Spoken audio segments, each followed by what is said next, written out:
Hello from the land of TV. This is King Kool, and welcome to the Toast Reviews. For those of you who do not know how this works, I watch a movie and I put something in the toaster to keep me from blabbing on forever and ever. I have to talk about the movie while the toast is toasting, and if it burns, something bad happens. I don't know yet. I've determined that since I've started my new show, Forthright, which is like a written, similar version of this show, it's a written review show, and the Penalty Box was my only, scripted series, I've decided I'm probably going to do Penalty Box reviews as Toast reviews. If anyone objects or has a good reason why maybe I shouldn't, just go ahead and let me know, but I'm going to start doing them in this format instead of as scripted, just because I was like, eh. And that's why today we're looking at Son of the Mask from 2006, starring Jamie Kennedy and some other people. And we're toasting today some 100% whole wheat bread, which will be much more nutritious than this movie. Oh, snap! Okay. This movie at one point has plays part of One Froggy Evening. One Froggy Evening is one of the greatest cartoons of all time. If you have never seen it by some confluence of events, go check. I'm sure it's on YouTube somewhere. But the thing is, I had a fundamental misunderstanding about that cartoon for a long time. I thought the frog was malicious, and that when this frog would sing for him, when he would show someone else, he wouldn't sing. But after I read Chuckamuck, I realized what he meant by it is that, no, the frog only sings for his owner. He won't sing for anyone else. And the guy trying to make a profit off of him is just never notices that and never realizes it. So, the thing is, I think that, I came to understand the real meaning of that. But I don't think these people who made this movie get what makes cartoons like this great. What happens is, the mask reemerges, Jamie Kennedy puts it on, and beds his wife, and he has a son that's half mask.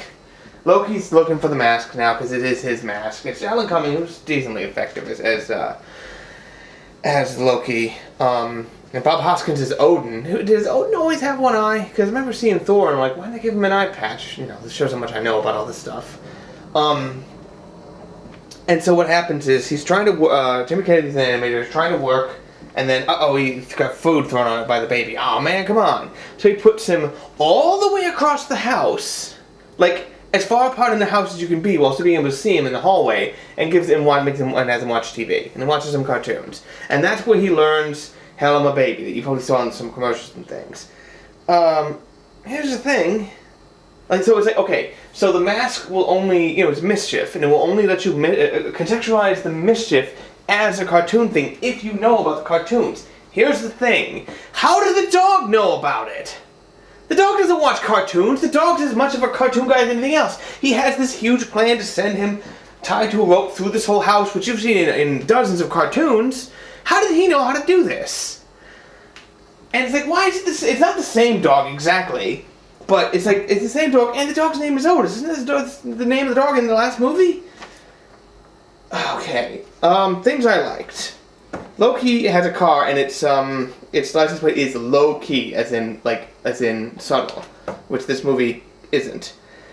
That's one of the only things I liked. This movie has Cal Penn, whose accent sort of fluctuates in this one, and of all things, freaking Stephen Wright as Jamie Kennedy's boss, which I guess means that his boss isn't a jerk in this one, where it's like, hey, I'm your boss guy, and you gotta get this thing in by this time at this thing. Jerry Minor, I think it's Jerry Minor, I didn't look it up, but it looks like him, has a small part in this. That actor, the voice actor, I think it's Richard Horvitz, or maybe Eric Horvitz, I don't remember which, the guy who did, in one of the Angry Beavers, is one of the two voices of Milo the dog when he has the mask on. I recognize that right away, and I'm like, but he's not the only guy doing it, which is weird.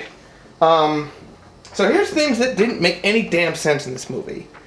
So, after he beds his wife as a mask, he loses it because the dog takes it away, because it comes off when the daytime comes.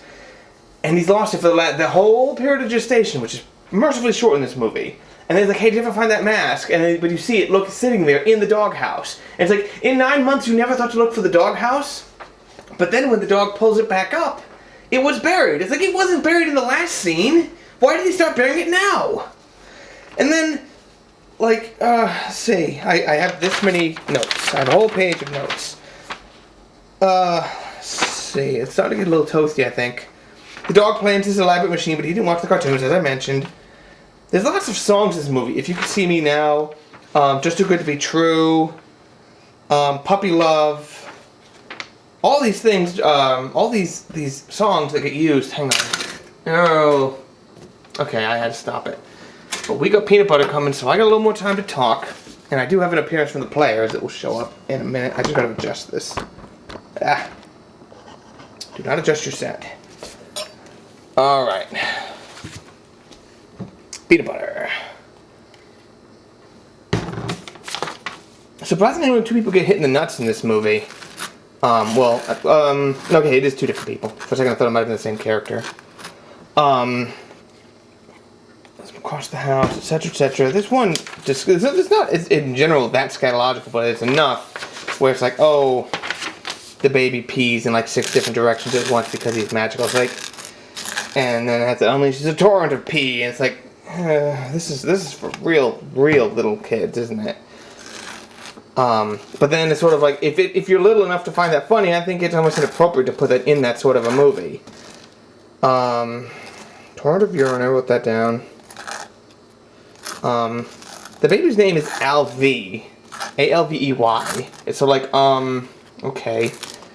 Because I think it's like Alvey Avery. It's like, you stupid douches. You'd really name your kid that. I don't even know if Alvey is actually real. I guess it's Alvin. But if it was written as Alvin, it would be on that in his birth records when they show that.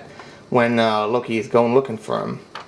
I'm just laying this on thick because I'm stalling. Because I know I got more to say about it. I mean, do I even have to say the special effects are horrible? Because the special effects are horrible, but I mean, you almost expect that. When the other ones were like revolutionary, they're just, you all saw the damn thing. At one point, okay, at one point he pulls out this big axe, and the axe sprouts a gun. That was one of the only visual jokes I liked. But at about the 2/3 mark, Odin appears and takes away Loki's powers. Spoilers. Fuck you, I'm not gonna worry about spoilers for this shit. And he takes away his powers. He says, you take away your immortal powers. And apparently, it doesn't make him mortal, because then the baby takes the 2 garbage cans, smashes in between them, and he doesn't die. And then, so, that doesn't make any sense. And then gives him back in about 10 seconds, because like, oh, we just need it. Whatever.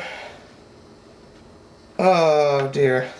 This whole thing, I don't hate this as much as let's say Yogi Bear or something, which was thoroughly, like, didn't have a single thing in it. But there is something to say about maybe a father who's afraid of a superpowered kid that could be made interesting. But then it ends with this scene, which you've seen in a million things, so I'm going to end off with the players. So please put your hands together and welcome the inanimate players. Oh, so we have meeting here at this place. I have the thing that you want, and you have the thing that I want. Yes, exactly as we determined earlier.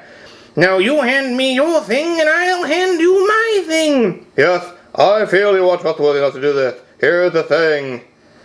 You know, I've grown quite accustomed to having this other thing in my possession. I shall walk off with both goodbye. No! Why? I could not have foreseen this at all. Ah, you're a bad guy. Yeah, they do that. Oh, enough. This movie doesn't deserve any deep analysis. Is it one of the worst ever? No, but it's bad. It's awful. There's a reason I put it in the penalty box. Let's just say that. But I am well over time. I have a banana I could put on it. Did I miss anything important? I'll put it in the crust if I did miss anything. But anyway, if you've got something you want me to watch, go ahead and tell me.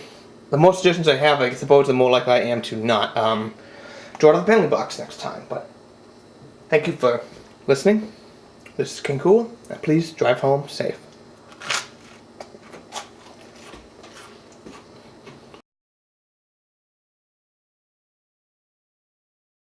Fools! Hello!